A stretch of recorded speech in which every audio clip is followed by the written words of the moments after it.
Pernahkah kalian membayangkan terjebak sendirian di tengah malam dengan hanya gelap dan kesunyian yang menemani? Bayangkan jika tiba-tiba dari kegelapan itu muncul sosok yang tidak seharusnya ada. Inilah kisah mistis seorang sopir truk yang terpaksa melintasi jalur paling angker di Indonesia, di mana batas antara hidup dan mati menjadi sangat tipis dan tak terduga. Malam itu, seperti malam-malam sebelumnya, Budi melaju membelah kegelapan. Truknya, sang penjelajah, adalah rumah keduanya di atas roda. Lampu depannya merobek pekatnya malam di jalan tol Trans Jawa, sebuah jalur yang sudah sangat ia kenal, namun tak pernah sepenuhnya ia percayai. Setiap tikungan, setiap hamparan hutan jati yang gelap gulita di sisi jalan, selalu menyimpan cerita, bisikan, atau sekadar hawa dingin yang tak bisa dijelaskan. Budi seorang sopir senior, rambutnya mulai memutih di pelipis, kerutan di wajahnya adalah peta dari ribuan kilometer perjalanan yang telah ia lalui. Ia tak percaya tahayul, setidaknya ia selalu mencoba untuk tidak percaya. Tapi jalanan ini, terutama ruas tertentu setelah Semarang menuju arah Ngawi, punya reputasi yang mampu merontokkan rasionalitas paling kuat sekalipun. Orang-orang menyebutnya jalur maut, bukan hanya karena kecelakaan, tapi juga karena penghuni tak kasat mata yang konon sering menampakkan diri. Jarum jam menunjukkan pukul 01.30 dini hari. Seharusnya ini adalah bagian paling sepi dari perjalanan. Hanya ada beberapa truk lain yang sesekali berpapasan atau melaju searah, memberikan sedikit rasa aman. Namun, malam ini terasa berbeda. Lebih hening, hening yang mencekam, bukan hening yang damai. Budi menghela napas, menyesap kopi hitam dari termosnya. Radio hanya memancarkan siaran statis dan lagu-lagu dangdut koplo yang entah kenapa malah terdengar sendu malam ini. Ia mematikan radio, memilih ditemani deru mesin truk yang monoton dan desiran angin malam. Saat melintasi petak hutan jati yang terkenal angker, Budi merasakan sesuatu. Hawa dingin yang tiba-tiba menyusup ke kabin meskipun pendingin udara tidak menyala. Bulu kuduknya merinding. Ini bukan dingin biasa. Ini adalah dingin yang membawa serta bau. Bau melati.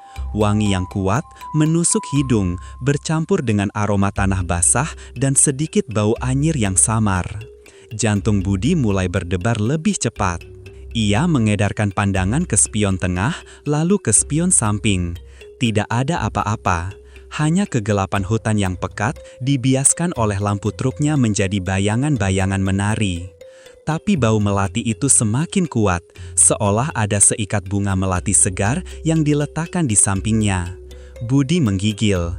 Ia tahu, sopir-sopir lain sering bercerita tentang bau ini. Pertanda. Cuma halusinasi Budi, cuma bau bunga dari kebun orang, bisiknya pada diri sendiri, mencoba meyakinkan, meski suaranya sedikit bergetar. Ia mempercepat laju truknya sedikit, berharap bisa segera melewati petak hutan itu. Tapi semakin cepat ia melaju, semakin kuat bau melati itu, dan semakin pekat pula hawa dingin yang merangkulnya. Sebuah firasat buruk merayap di benaknya. Kemudian, ia melihatnya. Di ujung pandangannya, di sisi jalan, di bawah keremangan cahaya bulan yang sesekali menembus celah dedaunan, ada sesosok putih. Sekilas, sangat cepat, seperti bayangan yang melintas. Budi menginjak rem mendadak, truknya sedikit oleng, ban berdecit. Apa itu tadi? Gumamnya, matanya menyapu kegelapan di spion. Kosong, hanya jalanan gelap dan hutan yang membisu. Keringat dingin mulai membasahi dahinya. Ia menarik napas dalam-dalam, mencoba menenangkan diri. Mungkin cuma pantulan cahaya atau lelah. Tapi ia tahu itu bukan pantulan cahaya.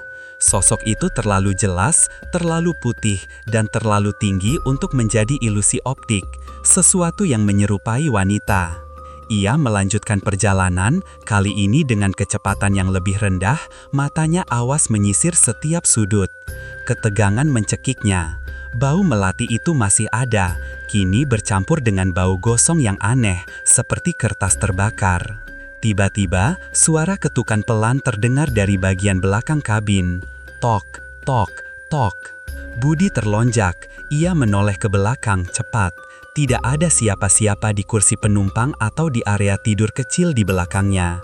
Siapa itu? Suaranya nyaris seperti bisikan.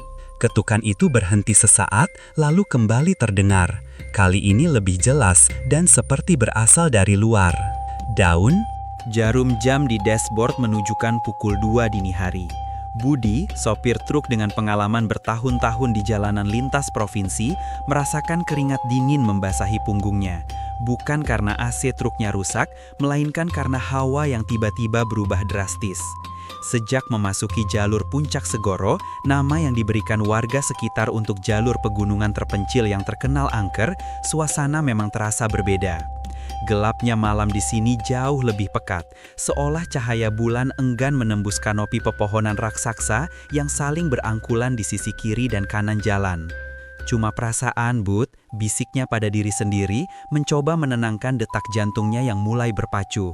Ia memutar setir, meliuk mengikuti tikungan tajam yang tidak berbatas. Lampu sorot truknya hanya mampu menembus beberapa meter ke depan. Selebihnya adalah dinding hitam pekat yang terasa seperti jurang tak berdasar. Kabut tipis mulai merayap di atas aspal, membentuk selubung misterius yang membuat jarak pandang semakin terbatas. Hawa dingin yang menusuk kulit mulai merayap masuk ke dalam kabin, bukan dingin khas pegunungan, tapi dingin yang membawa serta aroma aneh. Awalnya samar, seperti bau tanar basah bercampur dedaunan busuk. Namun, perlahan aroma itu berubah. Tercium bau melati yang pekat, sangat pekat, seolah ada 1000 kuntum bunga melati yang disebar di dalam truknya. Bau itu bercampur dengan aroma kemenyan yang menyesakan, membuat tenggorokannya tercekat. Budi pernah mendengar, bau melati dan kemenyan adalah pertanda kehadiran mereka. Bulu kuduknya mulai meremang. Ia mencoba menyalakan radio, mencari frekuensi yang bisa memecah keheningan mencekam itu.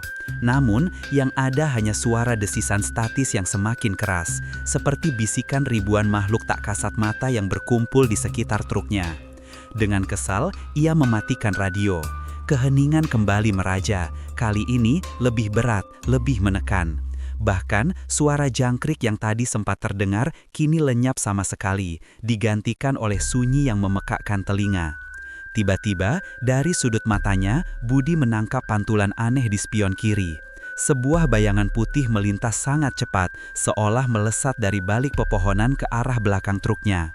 Jantungnya serasa berhenti berdetak. Ia refleks mengerem, ban truk berdecit memecah kesunyian. Budi menoleh ke spion kanan, berharap melihat apapun yang tadi melintas. Nihil, hanya kegelapan dan kabut yang membalas tatapannya. Apa itu tadi? Gumam Budi, suaranya tercekat. Tangannya gemetar saat memegang kemudi. Otaknya berputar, mencari penjelasan logis. Mungkin hanya ilusi optik karena kelelahan, atau mungkin seekor binatang hutan. Tapi, nalurinya berkata lain. Ia merasakan ada sesuatu yang mengawasinya, sesuatu yang tidak kasat mata, namun keberadaannya sangat nyata. Mesin truknya tiba-tiba terasa berat, seolah ada beban ribuan ton yang menindihnya. Kecepatan melambat drastis, padahal kakinya sudah menginjak pedal gas dalam-dalam. Truk itu merangkak terseok-seok, seperti seekor binatang tua yang sekarat. Hawa dingin di dalam kabin semakin menggila, membuat Budi menggigil hebat. Uap nafasnya terlihat jelas di udara dingin yang menusuk. Lalu, Budi mendenarnya. Awalnya hanya seperti gumaman samar, seperti desiran angin yang membawa serta bisikan. Tapi, gumaman itu perlahan membentuk kata-kata. Sebuah suara yang serat, mendesis, namun terdengar sangat dekat. Budi, Budi, suara itu memanggil namanya, berbisik tepat di samping telinga kirinya. Budi menoleh cepat, kosong, tidak ada siapa-siapa di kursi penumpang, hanya kursi kosong yang diselimuti bayangan pekat. Ia tahu, itu bukan hayalannya. Getaran suaranya terasa begitu nyata, membuat seluruh bulu romanya berdiri tegak. Ia mencoba mengabaikannya, memejamkan mata sesaat, lalu membukanya lagi, fokus pada jalanan di depannya. Astagfirullah, jangan ganggu saya, bisiknya berulang kali, mencoba mengusir entitas tak kasat mata itu. Namun, bisikan itu tidak berhenti. Kali ini, bisikan itu datang dari arah Malam semakin pekat. Lampu sorot truk Budi menerobos kegelapan hutan yang kini terasa seperti terowongan tanpa ujung. Setelah melewati tikungan tajam yang menanjak, hawa dingin yang menusuk tulang tiba-tiba menyergap kabin. Bukan dingin AC, tapi dingin yang berbeda, dingin yang membawa serta bau tanah basah bercampur dengan aroma melati yang pekat, lalu disusul oleh bau kemenyan yang samar namun tak salah lagi. Budi tahu betul bau ini, bau yang sering tercium di dekat makam atau sesajen. Jantungnya berdebar, bukan karena kelelahan, tapi karena firasat yang sangat tidak mengenakan. Astagfirullah, bisiknya, tangannya refleks mengusap dada. Ia mencoba tetap tenang, mencoba meyakinkan diri bahwa ini hanya sugesti, kelelahan, atau mungkin memang ada orang yang membakar kemenyan di suatu tempat. Namun, aroma itu terlalu kuat, terlalu meresap, bahkan dinginnya terasa masuk hingga ke sumsum tulang. Ia melirik jam di dashboard, pukul 01.30 dini hari, waktu yang konon katanya adalah puncak aktivitas makhluk-makhluk tak kasat mata. Jalanan di depannya tampak kosong melompong. Pohon-pohon besar menjulang di kedua sisi, membentuk siluet menakutkan di bawah kelipan cahaya bulan yang sesekali menembus rimbunnya dedaunan. Kabin truk terasa menyempit, mencekik. Budi mempercepat laju kendaraannya, berharap segera keluar dari area ini. Ia menyalakan rokok, menghirup asap dalam-dalam, mencoba mengusir ketegangan. Matanya tak henti-hentinya melirik kaca spion tengah. Sebuah kebiasaan setiap sopir, memantau kondisi belakangnya. Awalnya, hanya kegelapan jalan di belakangnya yang terlihat. Namun, setelah melewati sebuah pohon beringin tua yang sangat besar, Budi menangkap sesuatu. Sebuah bayangan, sekelebat hitam legam, melintas sangat cepat di sisi kiri kaca spionnya, seolah ada yang berdiri di pinggir jalan dan langsung menghilang. Budi mengerem mendadak, membuat truknya sedikit berderit. Ia menoleh ke belakang, memicingkan mata. Tidak ada apa-apa, hanya jalanan kosong, gelap dan sunyi. Angin malam berdesir di antara pepohonan, menciptakan suara mendesis yang kian menambah suasana mencekam. Cuma halusinasi, gumamnya, mungkin cuma ranting yang jatuh atau kelelawar. Ia tahu itu bohong. Bayangan itu terlalu padat, terlalu cepat, dan terlalu jelas untuk menjadi hal-hal sepele. Tapi, ia harus tetap berpikir positif. Ia tidak boleh terpancing. Sopir-sopir tua selalu bilang, jangan pernah menunjukkan rasa takutmu di tempat angker. Budi kembali menginjak gas, melajukan truknya. Dingin di kabin semakin intens, aroma melati dan kemenyan kini bercampur dengan bau anyir yang samar, seperti bau darah kering. Bulu kuduknya meremang. Ia menekan tombol radio, mencari siaran yang bisa mengusir sepi. Namun, yang keluar hanya suara desis statis, seolah-olah frekuensi radio pun enggan menembus kengerian tempat ini. Ia kembali melirik kaca spion tengah, kali ini dengan jantung berdebar lebih kencang. Ia memaksakan pandangannya. Dan kali ini, bayangan itu tidak melintas. Bayangan itu ada, tepat di ujung jalanan yang mulai menanjak di belakang truknya. Di antara kegelapan, Budi melihat sebuah sosok. Bentuknya tinggi, kurus dan hitam legam, seolah-olah terbuat dari bayangan malam itu sendiri. Sosok itu tidak bergerak, hanya berdiri mematung di tengah jalan, menghadap ke arah truk Budi, seolah sedang memperhatikannya. Budi bisa merasakan tatapan kosong yang menusuk dari kejauhan itu. Apa itu? Bisiknya, suaranya tercekat di tenggorokan. Keringat dingin mulai membanjiri pelipisnya. Ia mengosok matanya, lalu melirik lagi. Sosok itu masih ada. Diam, statis, mengawasi. Budi mempercepat laju truknya, sekuat tenaga. Ia menekan pedal gas. Jarum speedometer terus naik. Namun, entah mengapa, sosok di kaca spion itu seperti tidak menjauh. Atau mungkin malah semakin dekat. Jantung Budi berpacu gila-gilaan, memompa adrenalin ke seluruh tubuhnya. Ia merasakan darahnya berdesir kencang di telinga. Tiba-tiba, suara-suara aneh mulai terdengar. Desisa.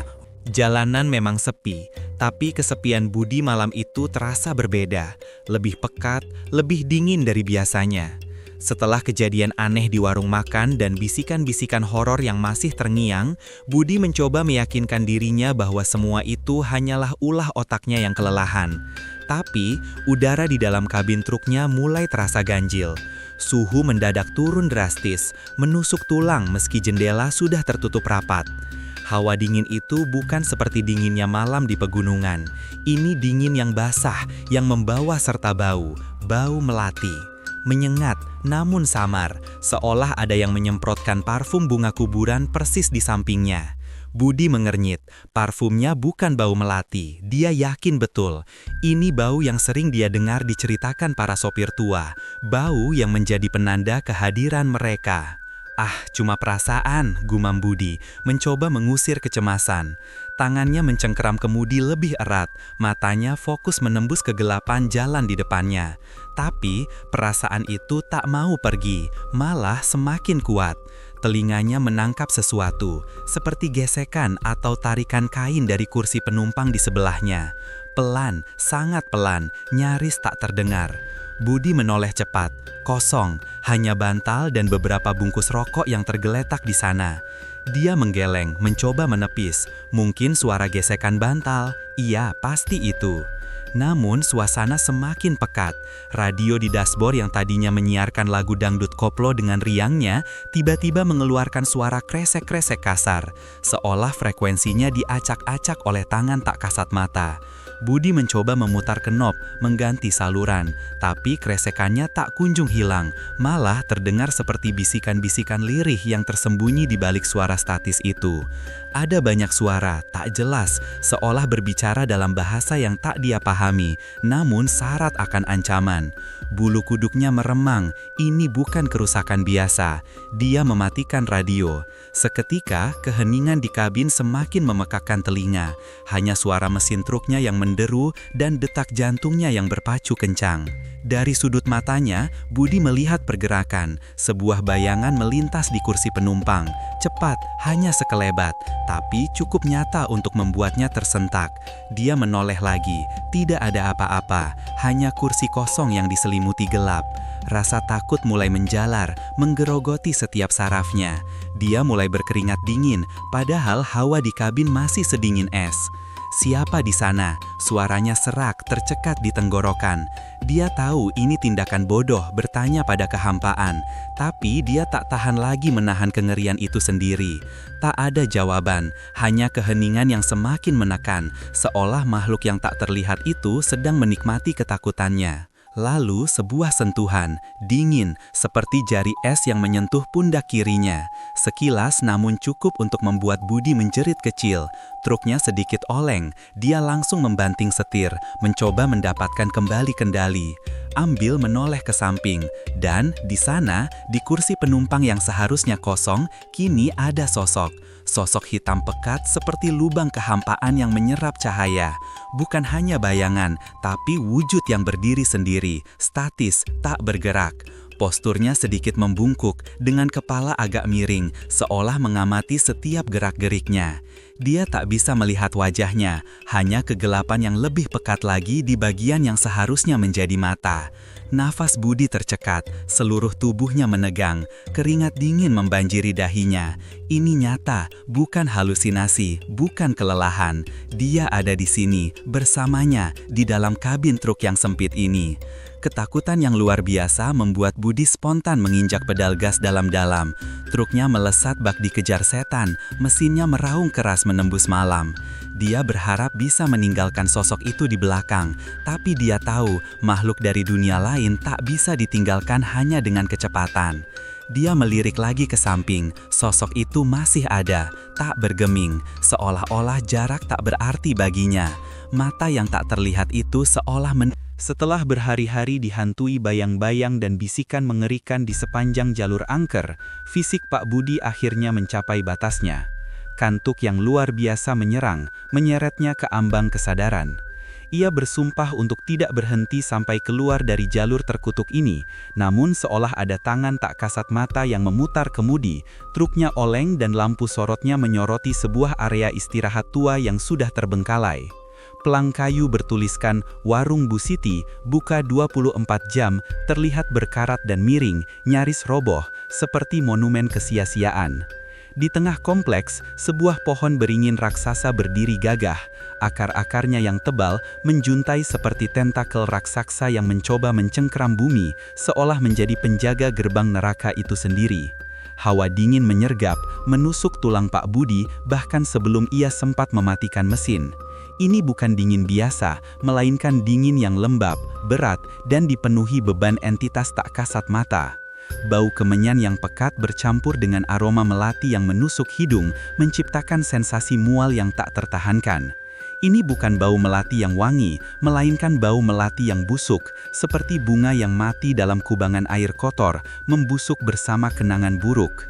Jantungnya berdebar kencang, firasat buruk merayap di sekujur tubuhnya, memberitahunya bahwa ini adalah perhentian terakhir yang paling ia takuti. "Sial," umpatnya, memukul setir dengan frustrasi. Ia tahu, sekali ia berhenti di tempat seperti ini, ia mungkin tak akan pernah bisa pergi. Namun tubuhnya sudah terlalu lelah untuk melawan. Kelopak matanya terasa berat, dan otaknya seperti dipaksa untuk menyerah. Ia parkir di dekat sebuah warung tua yang jendelanya pecah seperti mata yang menatap kosong, dan pintunya rayot, berderit-derit ditiup angin yang tidak ada.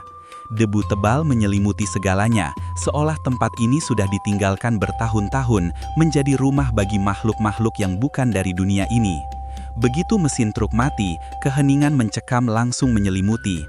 Hanya suara jangkrik yang berderik samar di kejauhan, dan deru angin yang memainkan dedaunan kering yang berjatuhan. Namun, di antara keheningan itu, Pak Budi mulai mendengar suara. Bisikan-bisikan halus, seperti desah napas di telinganya, namun tak ada siapa-siapa di sampingnya. Lalu suara cekikikan anak kecil yang menggema dari balik pohon beringin, berganti dengan lolongan panjang yang memilukan, seolah-olah ditarik paksa dari tenggorokan makhluk yang tersiksa. Pak Budi mencoba menguatkan diri. Ia meraih senter dan tas kecilnya, memutuskan untuk memeriksa sekitar. Mungkin ia bisa mencari bantuan, atau setidaknya mengisi ulang botol minumnya. Kakinya melangkah berat, seolah setiap jengkal tanah yang ia pijak menahannya, berusaha menariknya ke bawah. Udara terasa semakin berat, mencetik, dan titik-titik dingin ekstrim mulai muncul di beberapa tempat, seolah ada makhluk tak kasat mata yang lewat, menyentuhnya dengan keberadaan mereka. Saat ia berjalan melewati warung-warung kosong yang gelap, bayangan-bayangan menari di sudut matanya. Sesekali ia melihat sekilas sosok hitam tinggi yang bergerak cepat di antara tiang-tiang bangunan, menghilang begitu senternya menyorot. Ia mengabaikannya, berusaha meyakinkan diri bahwa itu hanya kelelahan dan imajinasinya yang terlalu liar. Lalu ia sampai di sebuah sumur tua di belakang kompleks. Bibir sumur dipenuhi lumut dan dedaunan, airnya hitam kelam dan memantulkan bayangan bulan yang pucat. Saat senternya menyorot ke dalam sumur, ia melihat sesuatu. Rambut panjang yang mengambang, seperti ganggang hitam yang menari di air. Wajah pucat dengan mata cekung yang menatap kosong ke arahnya dari dasar kegelapan. Sebuah tangan kurus pucat perlahan terangkat, seolah ingin meraihnya, mengundangnya ke dalam kegelapan abadi. Pak Budi tersentak mundur, napasnya tercekat, jantungnya berpacu gila-gilaan. Itu bukan halusinasi, ia jelas melihatnya. Ketakutan yang membeku merayapi setiap inci tubuhnya. Ia berlari, tanpa... Malam itu tak ada bedanya dengan neraka yang hidup.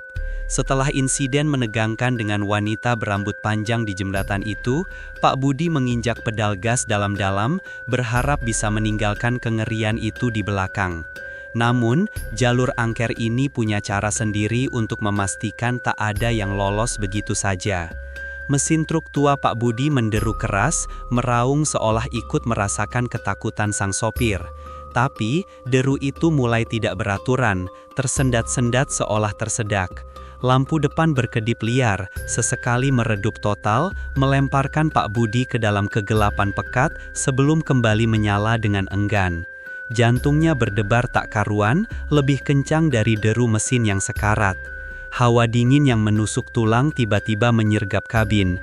Bukan dinginnya malam biasa, melainkan dingin yang lembab dan berbau tanah basah, campur dengan aroma melati yang kini begitu pekat menusuk hidung.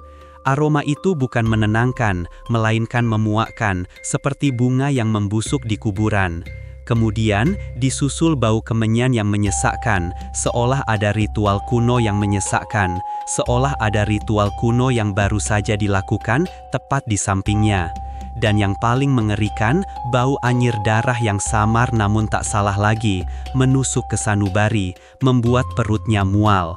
Dari spion, Pak Budi melihat bayangan-bayangan hitam melintas di kegelapan hutan di belakangnya, terlalu cepat untuk diidentifikasi, namun terlalu nyata untuk diabaikan. Mereka bukan bayangan pohon, melainkan wujud-wujud yang bergerak dengan kecepatan tidak wajar, seolah berlomba mengejar. Keringat dingin membasahi kening Pak Budi, menepes ke jaketnya yang sudah lembab. Tidak mungkin, gumamnya, bibirnya bergetar. Ia mencoba fokus pada jalan di depannya, berharap semua itu hanya ilusi akibat kelelahan dan ketakutan. Tapi, ilusi itu menjadi nyata. Di sisi jalan, di antara pohon-pohon besar yang menjulang, Pak Budi melihatnya, sosok-sosok berjejer. Ada yang tinggi besar, hitam legam, menyerupai genderuwo dengan mata merah menyala yang menatap tajam ke arah truknya. Ada juga bayangan putih melayang-layang, dengan rambut panjang terurai, dan tawa cekikikan yang tipis, menusuk telinga, yang ia tahu betul adalah tawa kuntilanak.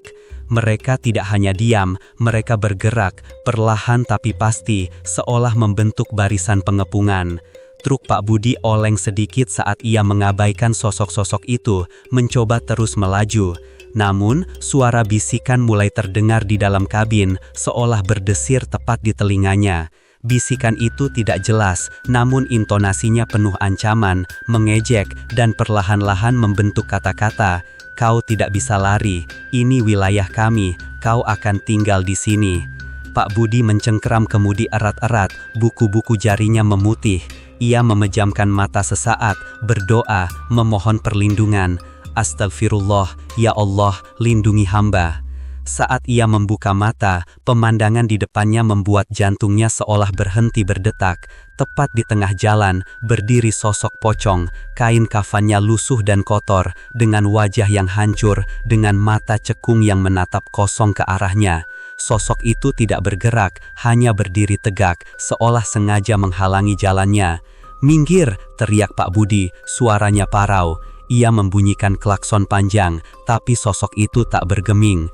Tanpa pilihan lain, ia membanting setir ke kiri, menghindari pocong itu dengan jarak yang sangat tipis. Truknya nyaris menabrak pohon besar di sisi jalan, dan ia harus berjuang keras untuk mengendalikan kembali kendaraan berat itu. Saat ia berhasil meluruskan kembali truknya, ia melirik spion lagi. Pocong itu sudah tidak ada. Namun, kini ada 3 sosok putih berambut panjang melayang-layang di belakang truknya, mengejar dengan kecepatan yang mengerikan. Tawa mereka semakin jelas, semakin jahat. Teror itu belum berakhir.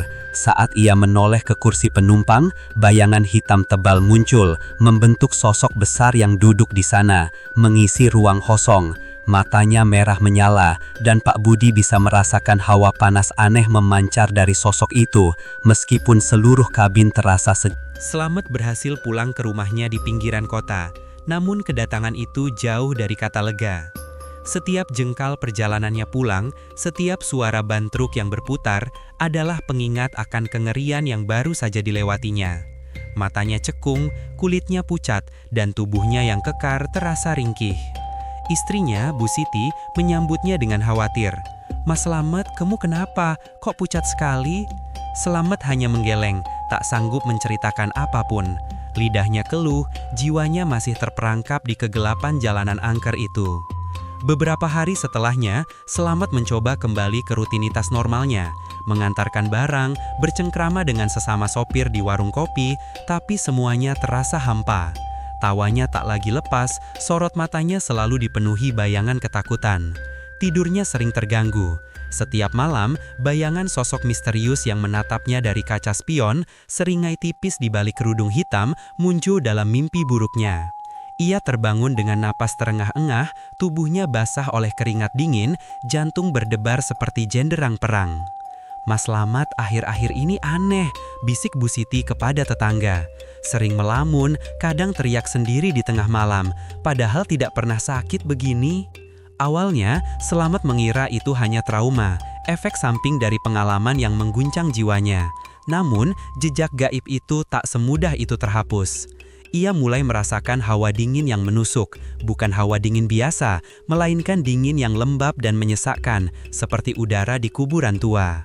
Hawa dingin ini tidak hanya muncul di malam hari, tetapi kadang terasa di siang bolong, di sudut-sudut rumahnya, atau bahkan di dalam kabin truknya. Suatu sore, saat Selamat sedang membereskan barang di gudang belakang rumah, tiba-tiba tercium bau melati yang pekat.